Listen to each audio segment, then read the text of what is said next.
You're probably not going to take the whole hour? Nah, probably like 40 minutes.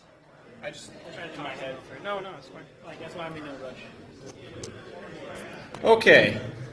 Glad to see you're all still able to stand on your own 2 feet. Well, yes, naturally. We have Robert Rowley here to talk on teaching your WAF new tricks. What does WAF mean, Rob? Web Application Firewall. Web Application Firewall. You learn something new every day. So just some quick notes. After this talk, in the room next to the bar will be the ham tests, the amateur radio tests. So if you're signed up to take those tests, go stand outside of there after this talk. After this talk, we'll be closing this room so we could set up for this evening's dinner and party. So don't go anywhere for dinner. We have your dinner covered starting at 8. It'll be a casino night. So you do have time, however, to go to a tux rental place and look all spiffy for casino night. Where's the closest one? I have no idea where the closest one is because You're not I own them, straight up. helping. I own everything. You think it will fit? With the both of us in it, we'll see about it. Okay. Anyways, so give a big warm round of applause for Robert, and I'll see you guys after. Thank you. All right. Let's try this. All right. Thank you all for sticking around. My name is Robert Rowley. I'm a security researcher for TrustWave Spider Labs. I do not necessarily work with web application firewalls with my job right now, but my previous work, I actually worked a lot with web application firewalls, which is what most of this research is based on. So I'll go into that, but going ahead and getting started, foremost is a disclaimer. Seriously, I'm not responsible for any of you going back to your workplace and or home and running any of these scripts that I give you. The scripts here are kind of examples about what you can do. They're very useful, but however, they're very limited, and they will also probably cause a denial of service on your own host, which I actually did myself on my own VPS, and I had to restart it and get it back from scratch. If any of you do have these problems, go ahead and harass me on Twitter. My Twitter handle is IamLay. So the agenda for this talk is a pretty simple introduction to basics on writing rules for mod security, which is what I'm going to focus on. Coincidentally, that is a TrustWave Spider Labs product, but I've used it for years and years. Then there's a quick Lua introduction on how to write scripts using Lua. Basics of it's an object-oriented scripting language. It's very easy to show you, and I can pretty much go over it within 5 minutes. Then how it plays into using how it plays into mod security, what you can do with it, and then some more cool shit with basically utilizing mod security and Lua to turn your entire web interface into a kind of a counterintelligence tool, utilizing RFI hunting, malicious request, intelligence gathering, looking over data over large spans of time based on large attack surfaces. And more recently, there's what I call the WordPress incident. Does anybody here have a WordPress hosted website or a site running WordPress? This is not applicable to any of you. Is anybody here familiar with that WordPress incident, which I might be talking about? The little quote unquote denial of service where a bunch of WordPress sites went down? I got some data on that coincidentally because I used mod security in Lua. So it basically shows you how to utilize mod security in Lua to be a better researcher as opposed to just a fucking utility that you use for PCI compliance or some security checklist. So why me?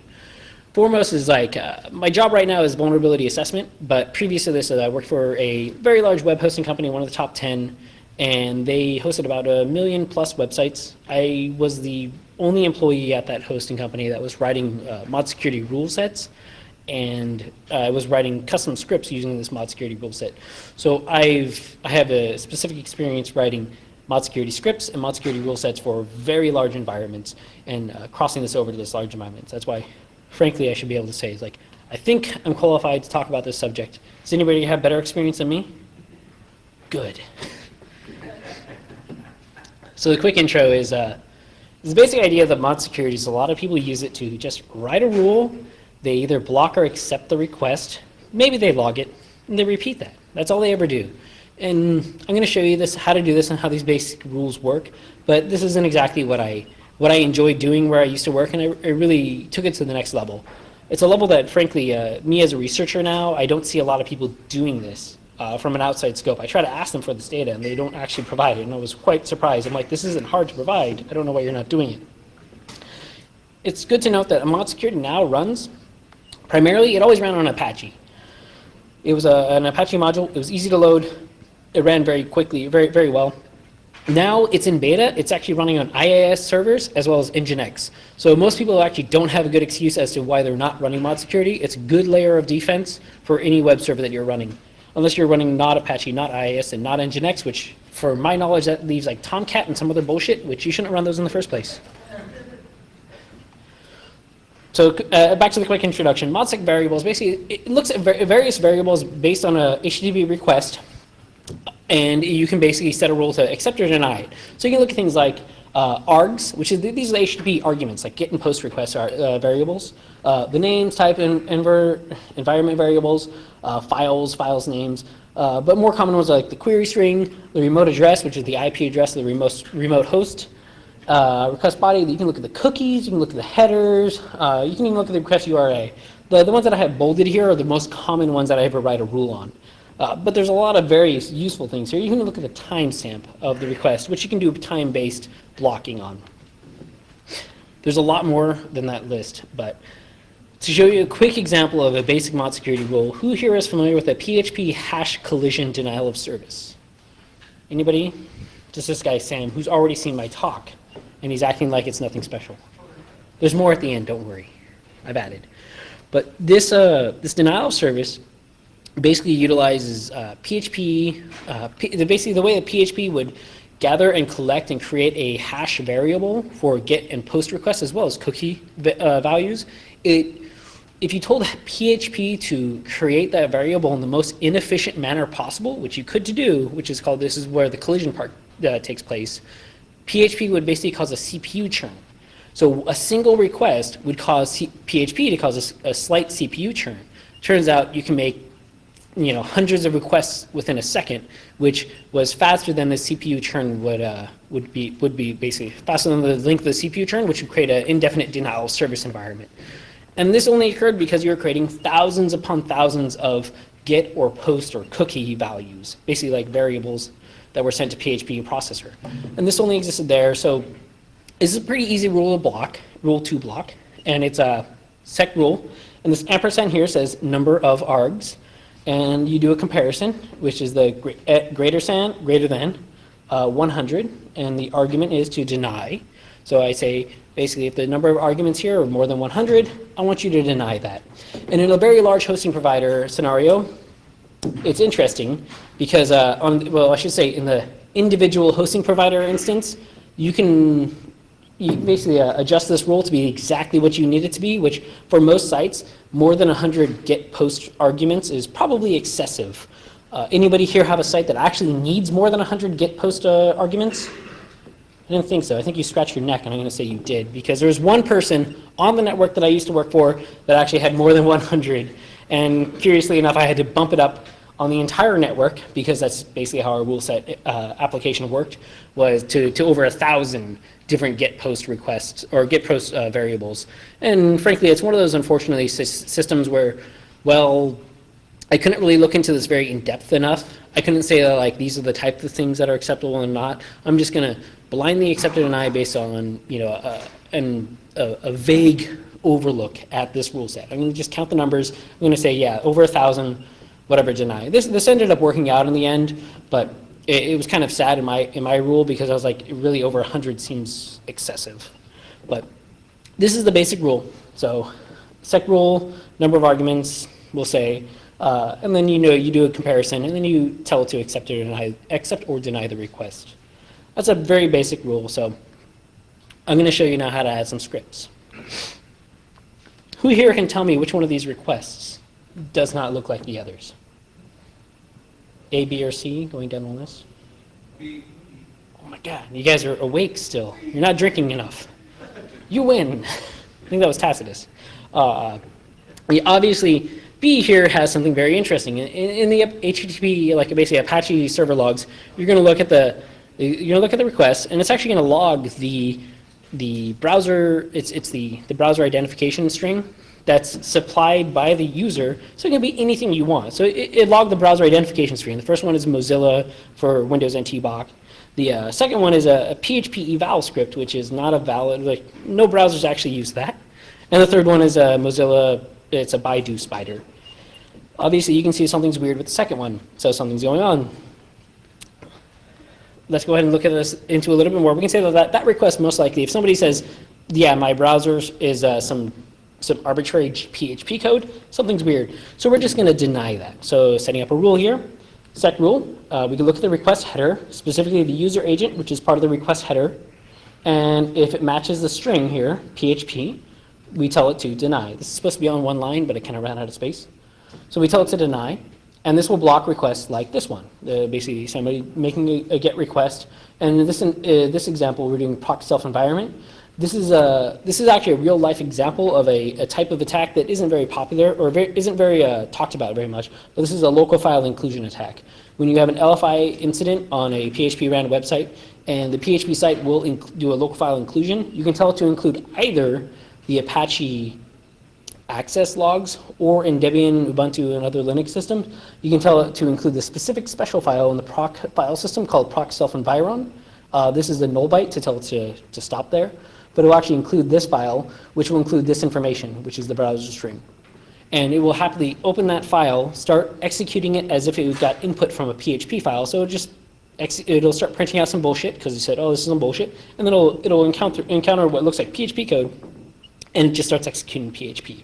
This is a local file inclusion to execution attack. I saw a lot of this, and it's kind of like a Hail Mary attack based on the attacker's, the amount that I saw. It's like, well, if it works, it works. If not, we don't care. And I just basically did a basic attack method. So we take this basic attack and this basic rule to block it, and we're going to add something more.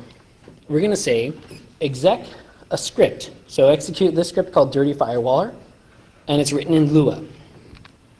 So a little bit of Lua intro is the fact that Lua is an object-oriented sort of scripting language. It's compiled as bytecode once you reload mod security or once you restart Apache. During Apache restart, it'll load all these Lua scripts as bytecode and runs very efficiently. It's super light, it's super easy to learn, so I highly recommend somebody learn it. It's available in other tools such as Nmap, Wireshark, and anybody here play World of Warcraft? Good, you're the only one, and really you should learn some more security stuff and stop playing games. But if you have some Lua experience, you got to step up on everybody else. So my example here is a dirty firewaller is what I like to call it. Again, I highly don't recommend you actually run this, but it's a good example of how a Lua script is written. So you have the main function, a lot like C programs. So you create a main block of code or main function. The next step is by setting, here's how you set a local variable. You say local bad IP is a variable name is equal to m.getVar remote address. m.getVar tells the Lua script to request back to the mod security instance and say, hey, I want to get this variable name from the mod security instance. And this is the same variable name, a remote adder, that we used during our rule writing session. So now it's basically the server's remote address, the person that made the request is assigned to bad_IP. The next thing we do is an os.execute, which again, this is clearly why you should not run this code, is you're doing a direct OS execute. This executes the following command on the system, writing an IP tables rule to basically assign a drop to any this specific bad IP address. So I don't really want to give you guys a really, really bad code. So here's another example. Instead of doing an OS execute to write to an IP tables rule, we'll just do we'll add that malicious IP address as a deny request into the site's htaccess file. So doing file IO is very easy as well. You create a file handler variable doing io.open. This says, open this file, the path to your htaccess file. The A+ is make sure it's append. All this is actually available in the Lua basically Lua documentation. Super easy to read. And basically you tell the file handle, you give it the option or the method to write, and you write the contents deny from and then the bad IP address, and then you close your file handle and you're done. This will, instead of creating an IP tables rule set, it will basically append a deny from IP address to your site's htaccess file, which is way safer because sometimes when you're testing this shit, you don't want to block yourself from the entire server using IP tables. You just want to block yourself from the site so you can still SSH in and remove yourself from the htaccess file. Or use whitelists, which is what everybody says to do. That's a really basic example. And what's funny is is here's another way. Actually, I should say here's another way to do this. You don't have to use exec. You can also use a special argument here called @inspect_file. So when you're writing a sec rule, you use the file's temp names. And what file's temp names is basically it's all the temporary file names that are created when a file is uploaded to a website. And you use @inspect_file, and then you give it the argument of the Lua script you want to run. What @inspect_file does is it runs that Lua script with all the arguments of the variable that you gave it. So that it will actually run this file inspector.lua, and if it says yes or no, it will deny. But all the arguments to file inspector.lua are the file temp names. So in this case, what I'm going to do is I'm going to scan every file that's uploaded to a website, and I'm going to tell it yes or no based on code that I've written, as opposed to based on a rule. Because these mod security rules, you can't really dig into file contents. So here's an example of file inspector.lua. So here with the main function, I'm actually giving it an argument, which is called file name. This is files.tempNames. Each and every file.tempName is passed through this script as an argument.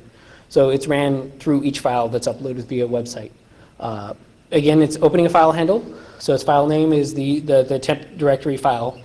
And then it reads through each line of that file using this while loop. And if the string.match, so basically if the string that is string.match on that line that was read is equal to this quote unquote malicious in all capitals, which again, this script will not actually work unless you don't want people to upload shit that says malicious in all caps. So again, this script won't work, but the basic idea is here. So if it matches your known malicious content, then return 1. When it returns 1, that tells mod security as the mod security firewall to say deny. If it returns nothing or returns 0, then it says this rule is not valid. Like don't execute the action of this rule. In this case, would be deny. You actually do this in the exact inverse, saying that only file temp names that include this quote unquote like a file with this line on it, basically like an image, like a known header for an image type, then only will you accept them. I don't have that example, but when I submitted this talk, because I work at TrustWave now and I have the close resources of other team members who actually work on mod security, and they frankly know more than I do because they wrote majority of the stuff from scratch. Specifically Ryan Barnett read it and said, hey, by the way, we already have this implemented. It was been implemented since like 2.4. So it's kind of funny when I'm like, oh, here's a good example. But it turns out these things are actually really implemented in mod security. So if you actually want to do something like this, well, go read this, basically go search the Spider Labs blog, go read the code that's available here in this GitHub URL, and this is how you can implement ClamAV to scan every file that's uploaded to your website to know if it's a malicious file or not. All using mod security. And it's basically all pre-written code, so you actually don't have to write code yourself, but you can be like a cool guy saying, I'm running mod security with custom Lua scripting. There'll be more links at the end, by the way, if you don't catch it. You got it? All right. So I'll show you matching with script. So before I was just basically doing basic sec rule arguments, basically do matches and execute code based on that. Now I'm going to do a sec rule script where we're not doing any matching in the mod security configuration file. We're just going to run a script. And based on the output of the script, if it returns 1 or 0, we're going to accept or deny that request. So this request is a simple check blacklist. The check blacklist, what it will do is it will go through and it will look at the remote address. And if the remote address exists in this blacklist.txt file, which it goes through each line in the blacklist.txt file, if it exists, if the string match on the IP address on the line, then return 1. That which means, guess what? If this matched, then I'm going to execute the deny, basically the command I told mod security to run, which is deny. And to make this a little bit better, there's a new command with mod security. Well, not really new, but something I'll introduce here is the chain command, which is you can basically chain 2 sec rules together. So 2 rules in the mod security. You could say, first rule is if the request URI is admin, so if something related to your admin interface here, if it includes the text admin anywhere, I'm going to deny it, but I'm also going to chain it to the next rule. So this next rule also has to pass. So the second rule script of check blacklist has to also pass. This is a good way to The inverse of this, again, is to do it with a whitelist, where you would look through the remote address, and only if that remote address is included in your blacklist.txt, it's denied here, but do the opposite of whitelist.txt, and then return 1 to accept, otherwise deny. Once again, when I sent this off to Ryan Barnett, and I talked to him about it, he said, oh, by the way, we already have that included in Mod Security Core. So a lot of the stuff that I was trying to show you guys here, it's already done. Don't worry, it gets cooler. I hope that I've shown you some basic examples already. But you can do that exactly that using the @IP match from file rule, basic comparison. So you could do the sec rule of admin request, change it, deny it if change to the next rule, which is if that IP match from file is in the blacklist.txt, it just denies that request outright.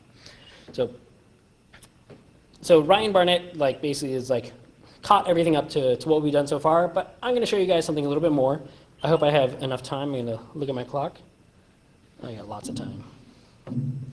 So now I'm going to do counterintelligence. I'm going to take a drink real quick. Hope you guys have understood everything so far. Anybody at a miss? Nope. Everybody already knows more than I know?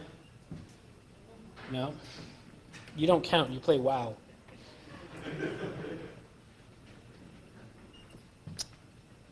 So a lot of this is what I did at DreamHost, and a lot of what I did was applying mod security rules to do my normal day-to-day actions, making them way easier.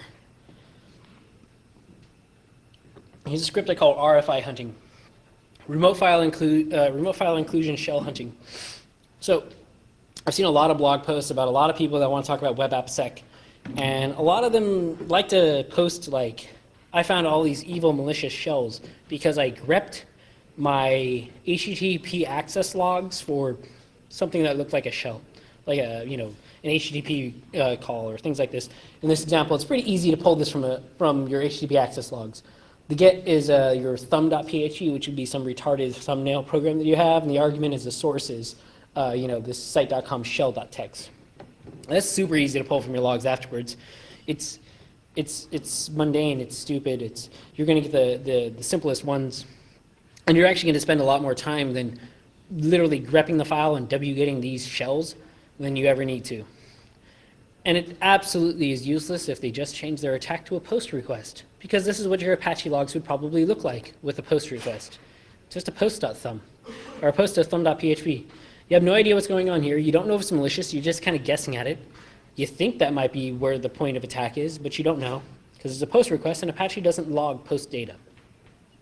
Intentionally, it doesn't log post data. It's a problem. So I wrote a mod security script because mod security has access to all of that data and more. It has access to absolutely all of the HTTP headers, which includes cookie information, all the post request data. So in this example, going through it, again, it's the main function. You assign 3 variables using m.getVar.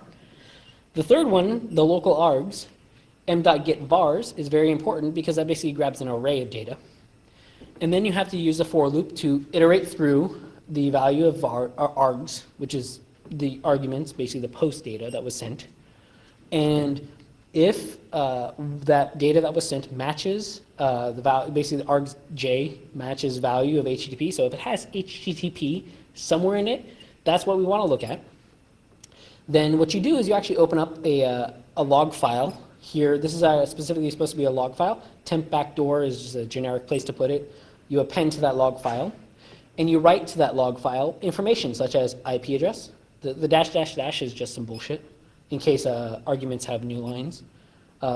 You write the IP address, the URL that was requested, which is all set right there.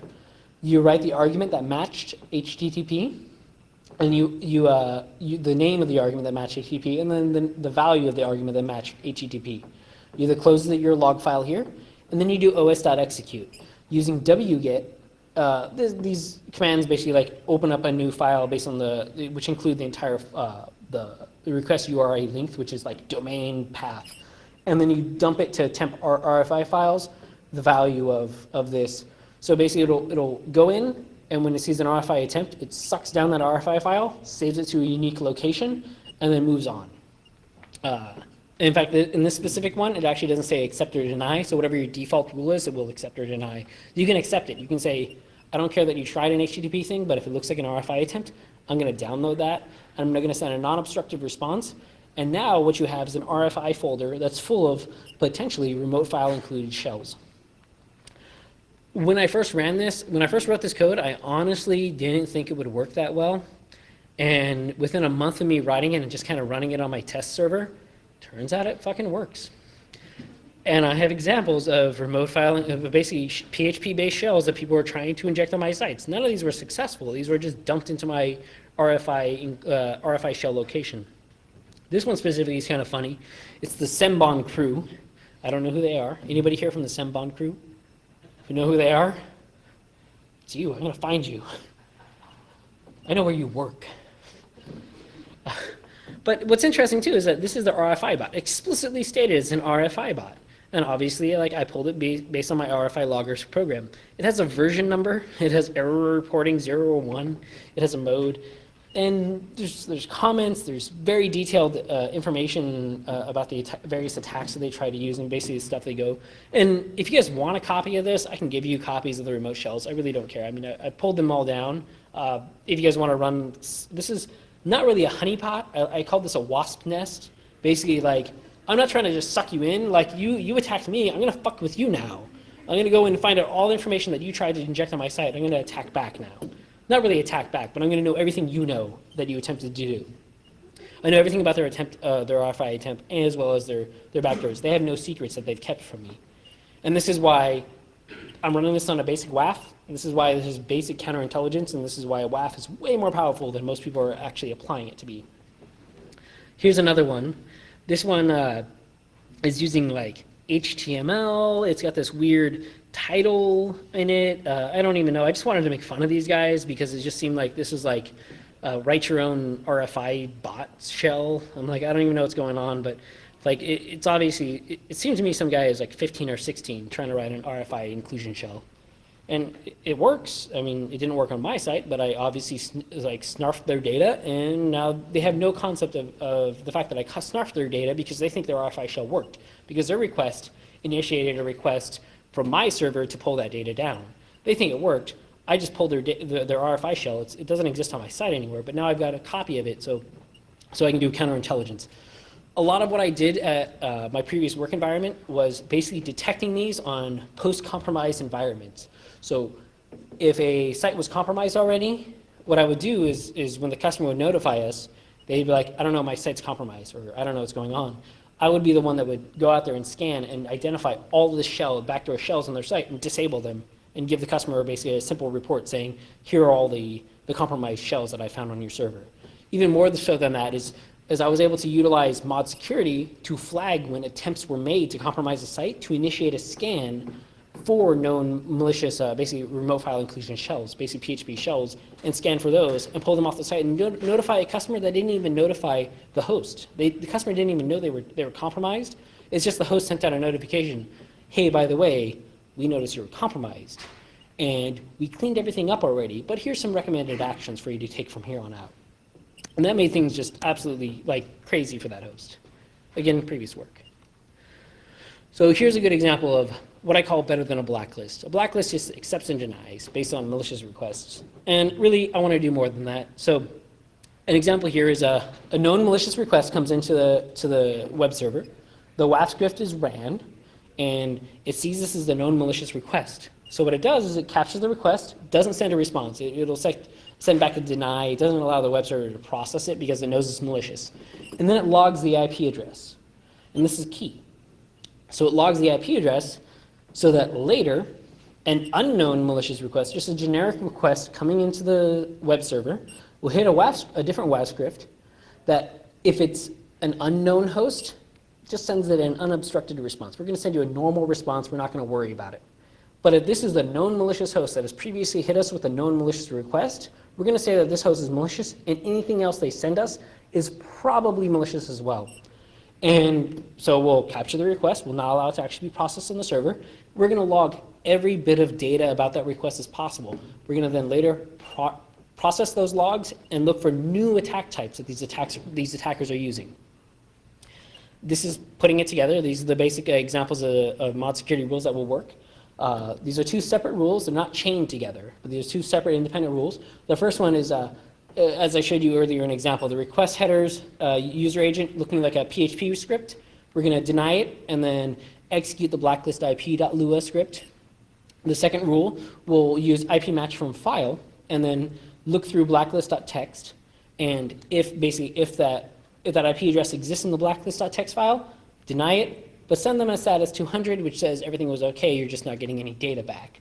And execute this Uber logger. The Uber logger is like this script that I wrote that will log every single bit of data about that request. And I'm going to show you these scripts right now. So blacklist IP Lua, basic example is, again, function main. You pull the local IP address using m.getbar. You open up a blacklist.txt file. You write the IP address to the text file. You close the file. We're done. Then Uber logger, a bit more lines. These first 5 lines basically are assigning basically local variables, IP address, URL, arguments, various arguments, which is an array. The headers, which are also an array. The request headers are an array. And log string, which is blank initially. We just basically append to log string the values of the various headers that were used. This will collect all the cookie data, all the post request data, things like that. And yeah, args will absolutely compress all the post data using the argument name and value. You dump all that on a single line to this Uber log file and locate it in temp. You can locate it somewhere else, but it's very dangerous actually, because post variables can get really big really quick. And there is a denial of service in this script here, which is why I do not recommend running it. I ran it, it crashed my server. You can cause it to like continuously iterate over itself and always pull its own data. But in any case, the basic example writes to Uberlog and the IP address, the URL, and then the log string, which is the header data and the argument data. And then it closes the file and we're done. This is the data that you'll get back. This was me running an nmap Lua script, basically a various nmap like HTTP requests with various arguments against it, cross-site scripting attempts, blah, blah, blah. The log was much longer, but you can see a basic example here is one, is the first request is this obvious cross-site scripting attempt, which was blocked. And then another one is this PHP CGI vulnerability here, which would have attempted to execute some various PHP code on the server. So it requires a longer string than that, but it would test if that's effective or vulnerable to that exact attack. And this is basically what those rules look like. You can notice here, this is a lot more data than a basic HTTP or Apache request, or HTTP Apache log file.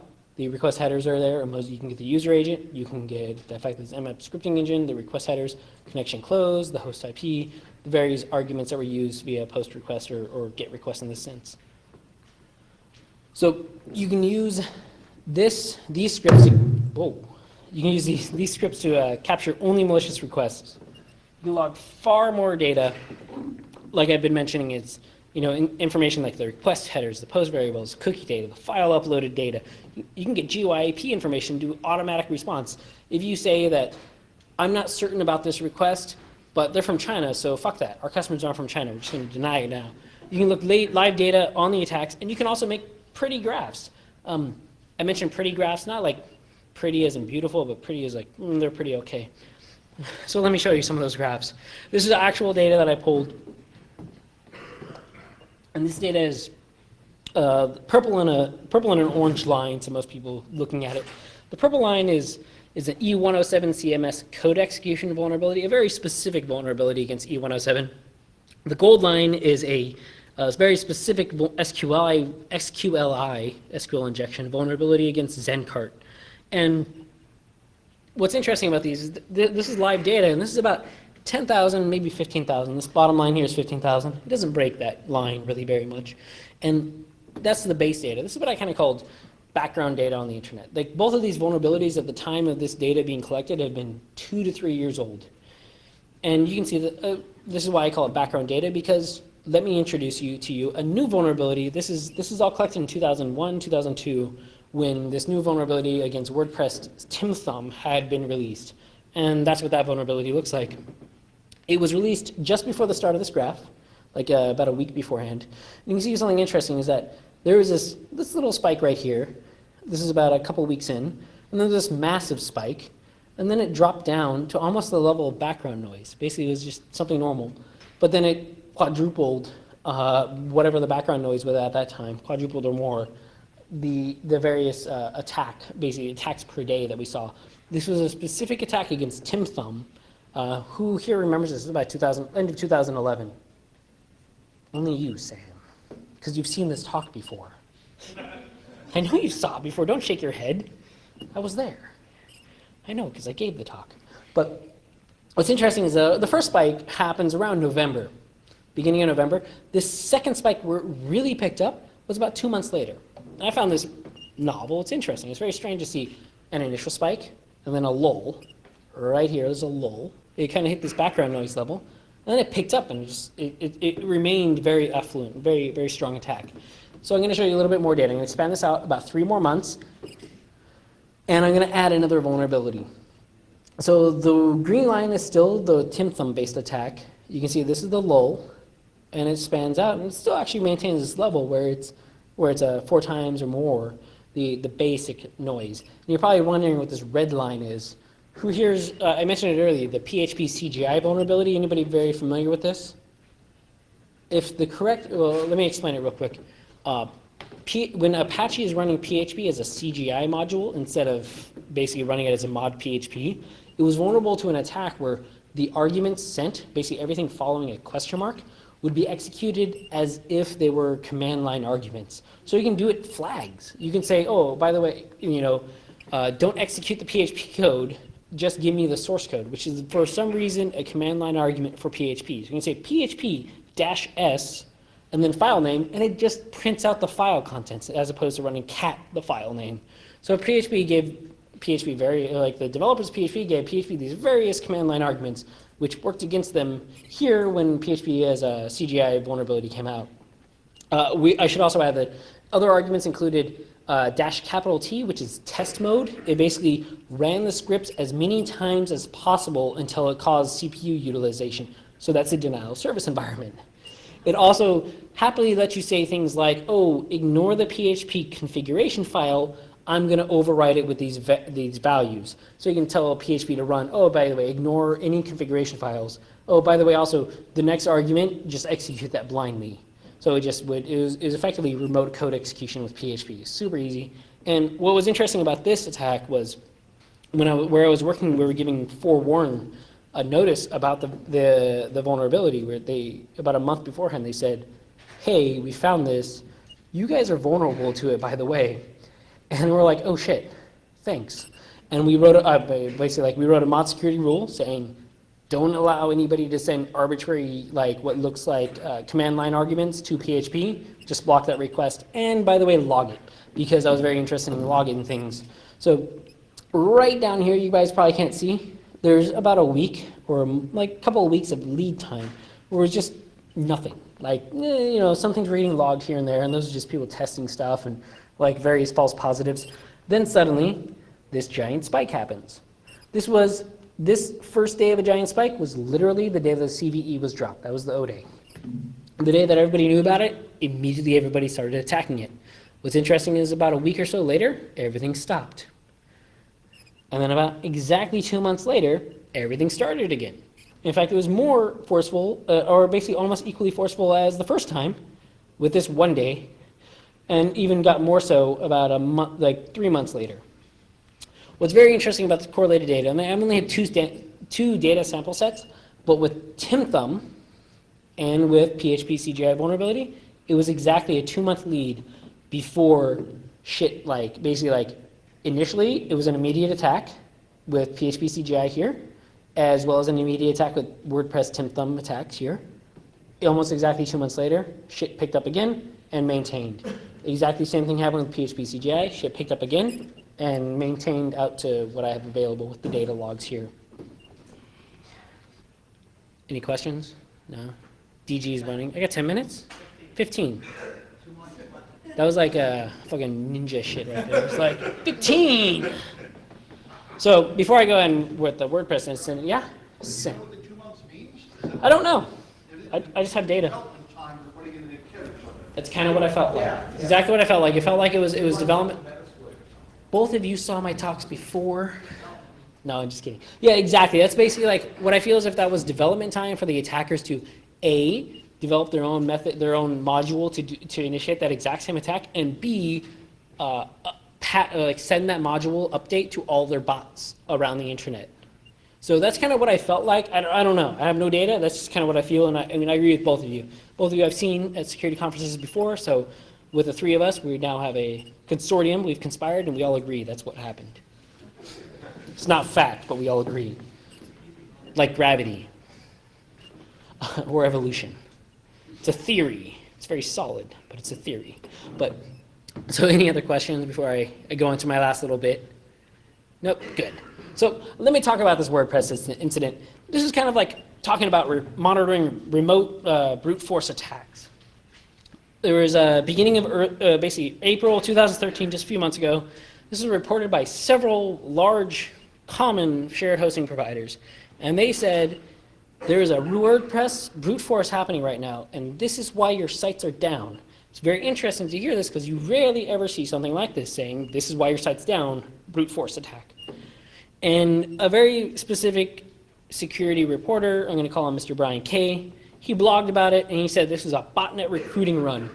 And you know, he's very good. He's blogged about stuff I've done before, and he's very good at getting a lot of attention onto a very specific subject. I don't commend him against it, but I think it was a little bit off, but very good for him. Coincidentally, though, I had been monitoring WordPress login requests with full data using mod security logs for months. In fact, since August. Why was I logging? Because somebody complained on Twitter. I don't ever recommend anybody complain on Twitter for anything because this is the first time probably anything useful has ever happened to somebody complaining on Twitter. That person's name was Vis. This is all your fault. I like the fact that I woke you up from your Shodan jacking off. You saw him coming 30 seconds ago? So this guy at Vis said, hey, I see a bunch of requests in my WordPress login.php, and there are a bunch of post requests. I want to know what's going on. Anybody know what's going on? And Ryan Barnett actually hit him up. He's like, oh, I'll look into that on our honeypots. And me, I just quietly initiated a rule, mod security rule, that said, hey, Uberlogger, which I already had written since TourCon, I was like, hey, the request URI, if it looks like a WordPress login, just log everything about it. Because I never log into my WordPress websites. I just want to log everything about those. Guess what the data I got? There's a bunch of data. They all look like very common data. There was no, I was kind of hoping for like a remote code execution, like a cross-site scripting type attack. No, these were legitimately brute force attempts. They were doing things like one admins. The password being webmaster. Always the login user was admin. And like, what was interesting too is like, password being 11111, and password being Naruto, which really made me feel like the people trying this brute force attempt were 16 years old. Maybe it's just my age, but I feel like these people were kids. It was absolutely the lamest brute force attempt ever. These are some of these other examples. And after this WordPress incident where these shared hosting providers were saying, oh, shit's going down. This is the biggest brute force attempt in the like history we've ever seen. Really what I felt like was, wow, some kids got a lot of bots. That's all it was. During the entire time that this stuff was being logged, I logged the same passwords over and over again. They were the dumbest passwords ever. And included here also Pokemon. What was interesting was there was one thing that was smart. It was site name. So the site name is actually like your URL. So like yourdomain.com 123. They just attempted yourdomain.com, which was actually smart of them, I felt. But absolutely, in the end, I correlated all the data that I'd gathered with what various other people had published on these various attacks, and it completely correlated. Like all the data, all the attacks I was seeing was the attacks that they were seeing. And I was surprised that nobody actually reported that this was the stupidest brute force ever. Every Pokemon and Naruto and anime website out there got compromised. Every website that mattered didn't. Unless seriously your corporate website's password was Pokemon, which like just stop doing IT. Stop it.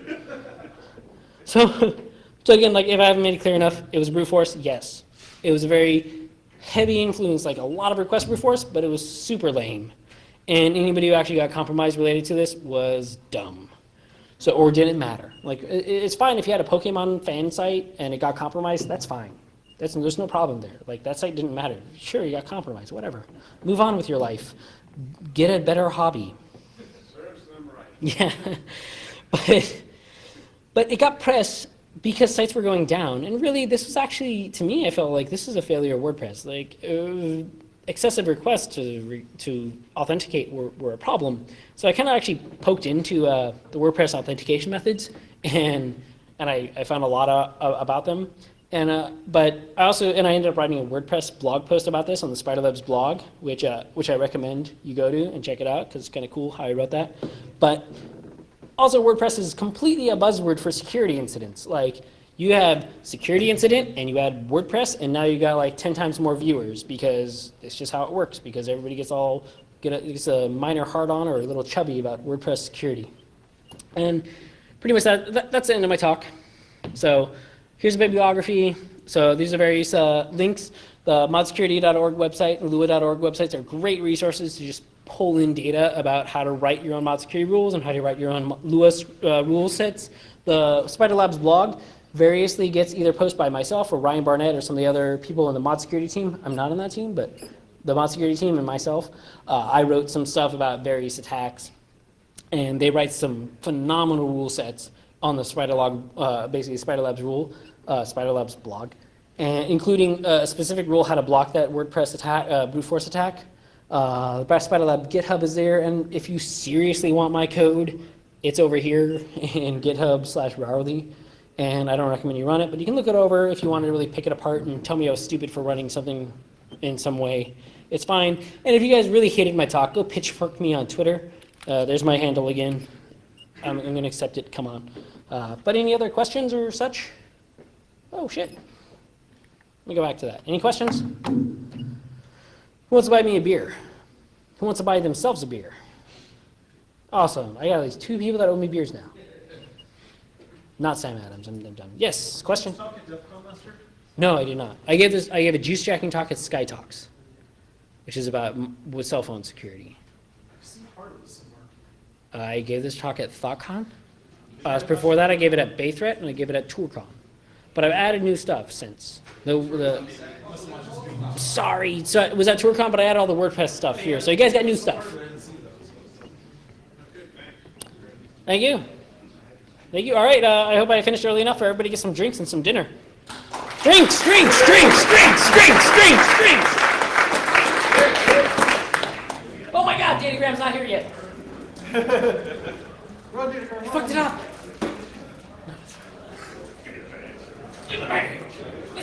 So, like I said, if you're doing the amateur radio exam, go stand by the boardroom. We need everybody out of this room so that we could flip the room for our casino night. Also our dinner, both of which start at 8. Outside, if you go to the right, one of our vendors, ASG, is doing a raffle giveaway of some sort. So if you're interested in that, go talk to Guy out there. Great guy, great company. Give him your support. I'll see you guys at 8. I told him. Where's Flea?